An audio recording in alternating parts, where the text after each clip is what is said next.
Hey y'all, I'm Elisa, the Scrappy Wife behind scrappywife.com, and today I have a memory planner process video for you. I just want to show you how really easy it is to keep a memory planner. I am working in the month of December, and I will be doing December 7th all the way through the 14th, 13th. So I have a few pictures that I printed out at home. I have an Epson PictureMate printer that makes it really easy to print my pictures at home. I just do 4 to a page on a 4x6, so they turn out to be about 2x3. This one is a little bit larger. And then I have just some fun printables from Kelly Bangs that go along with her Pink Christmas line. And I have these gorgeous snowflakes that I think I am going to try to incorporate onto my page in this like winter pink theme. So I will put you all on fast forward. I will get going. I am just loving this memory keeping, memory planning process. So I hope you guys enjoy these videos because they are gonna keep coming. All right, I will make sure to link everything down below. Let's go.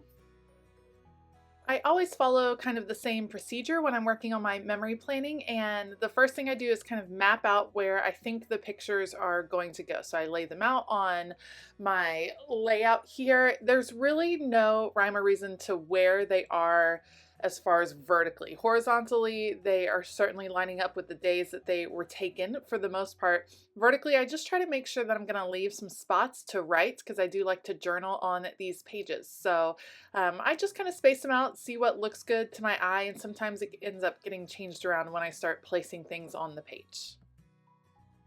Unfortunately, these pages are not completely neutral. So these have these green lines on them, which is not really going to go with what I'm going with on the page. So I'm actually just going to cover them up with some washi tape. It's an awesome chance to use some more washi tape from my stash and to really bring in a big, bold color. And so we're definitely going to go with this pink. We're doing the pink Christmas kind of theme with the snowflakes, and I'm pretty excited. Now it's a pretty bold line. Some of it is going to get covered up with various other pieces like some photos and some different snowflake pieces, so it seems bold now, but it won't be quite so bold in the end.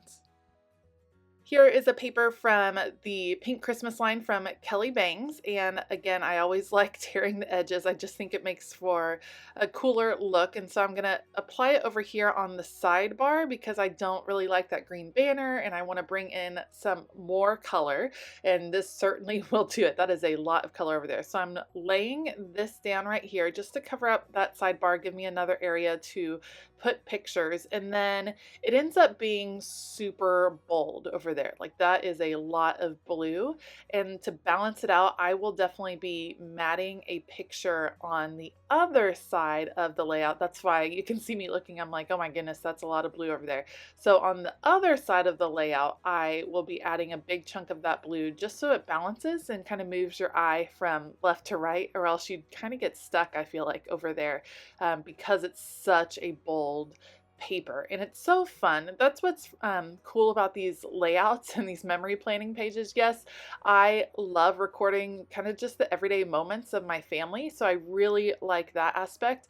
And then you just change up the themes, you know, like why not do pink Christmas snowflakes? Did it snow that week? No big deal, but I love these beautiful papers, and so that is definitely something that's just fun to play with, and I like getting to try some different techniques.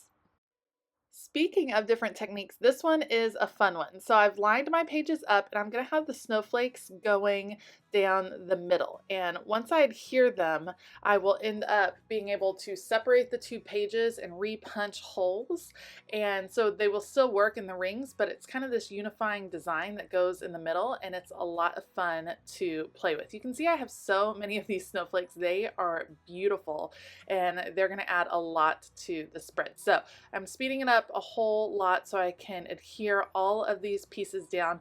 It's kind of tricky. I maybe should have tried some liquid adhesive on these snowflakes just to get them adhered, but I'm just using my Tombow tape runner because I wanted to keep it simple, and that's what I had on hand. So I will adhere all of these down and then move on to the next step. Okay, here is the fun part. So all of them are put down and I'm just going to flip it over to the back and cut right down the middle. I'm looking really carefully at where the line is between the pages, just separating the two pages so that I can then re-punch holes on either side. And I had one snowflake that didn't quite get cut, so I will trim it myself and then adhere it. There we go. All right, now I just have to re-punch the holes. I'm actually gonna grab my We Are Memory Keepers disc punch. This is a new tool, and if you are a happy planner lover, then you are gonna want this tool because it punches through a ton of stuff, which the normal We Are Memory Keepers punch does not necessarily do. So it just moves from hole to hole, punches all these holes. It can punch through a ton of stuff, some thick things like double laminated sheets. So I love, love, love that tool, and I'm so glad I picked it up. All right, here is where I'm going to add the other nice chunk of the blue paper over there on the right side of the spread. This is a larger photo than the rest of the photos that I'm using because it was my favorite of the week. And it's going to kind of anchor that page over there, bringing the blue over so that it's not so dominant there on the left side of the spread. And now is the point where I'm just going to start placing photos.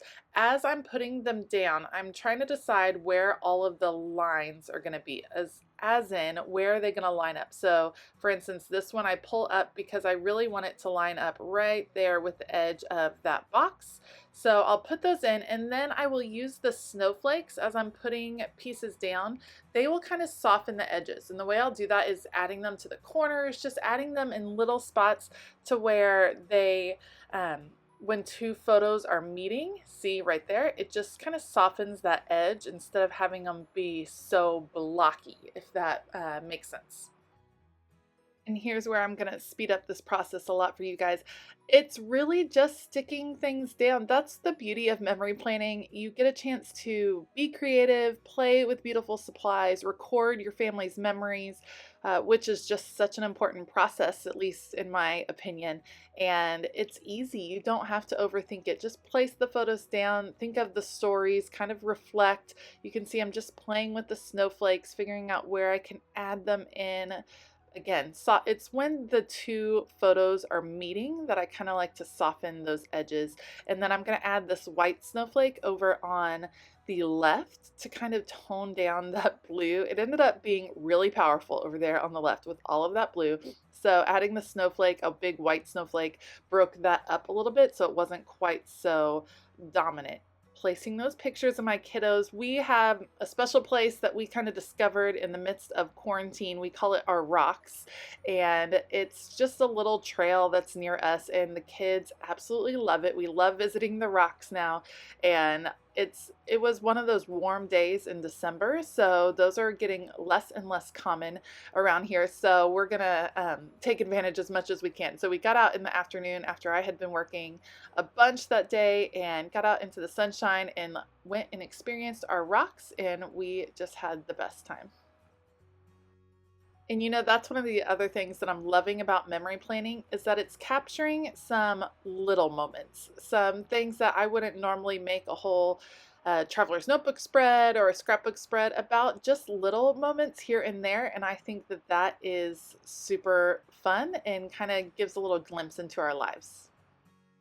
So as part of the pink Christmas line, there are these gorgeous numbers, and I thought it would be so fun to use these numbers as the dates. So like I said, this spread starts on Monday the 7th, and so I'm going to cut out these numbers. Now normally I would just write the numbers above the days of the week and call it a day, but these were a lot of fun because they were the right colors, they were already made for me, and I think they just bring in some more color on the page, which is super cool. So I will be adding them at the top, and what I'm going to do is line them up kind of top aligned there, and they actually end up covering up the days of the week, which is not a big deal because I grab a sticker book from Happy Planner, and it is called Handwritten Plans, I think, and it has tons of great words written out in some gorgeous handwriting, and that includes all of the days of the week. So I will pull out that sticker book and add back in the days of the week. Now that was kind of optional. I mean, you can figure out the days of the week. We all know what a calendar looks like, so not a big deal, but that kind of finishes off the spread.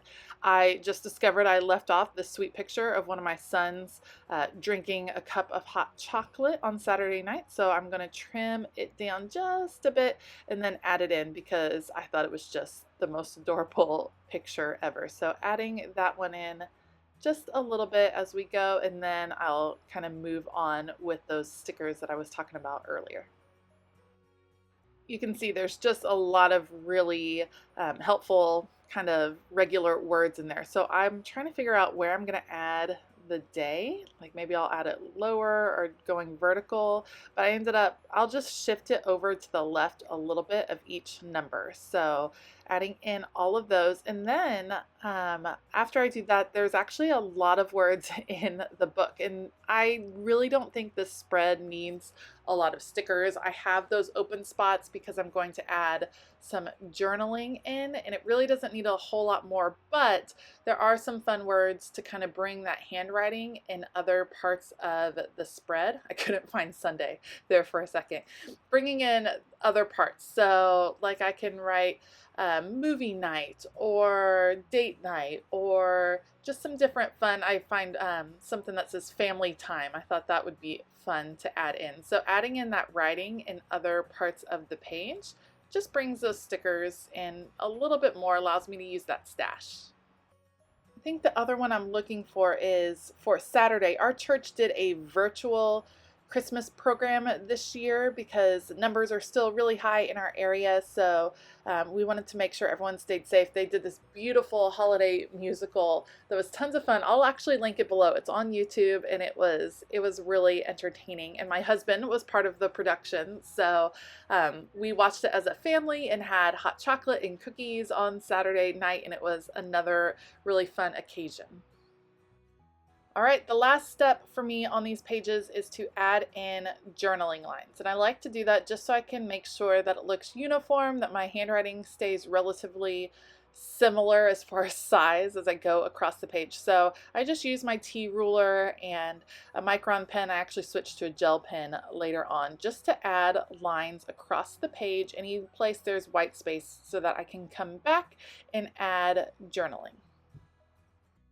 You can see it's not a ton of space for journaling, which I also like because I just want to write a few things about what was happening, just so I can look back in years to come and see, you know, what was life like? What were the things that were keeping us busy during the week? So I will do all of that journaling off camera. All right, I did all of the writing, so I am just going to pop this back in. These pages end up being a little bit heavier, so I'm not sure how well they will hold up over the year, but I guess we will find out as we go. We can learn together. So let me pop this side in, and we will call it done. Thank you so much for joining me today. If you like this video, please give it a thumbs up and consider hitting that subscribe button as well as the bell notification button. I have all of the supplies I use listed down below, so be sure to check that out. I hope that you have a fabulous day, and as always, keep it creative.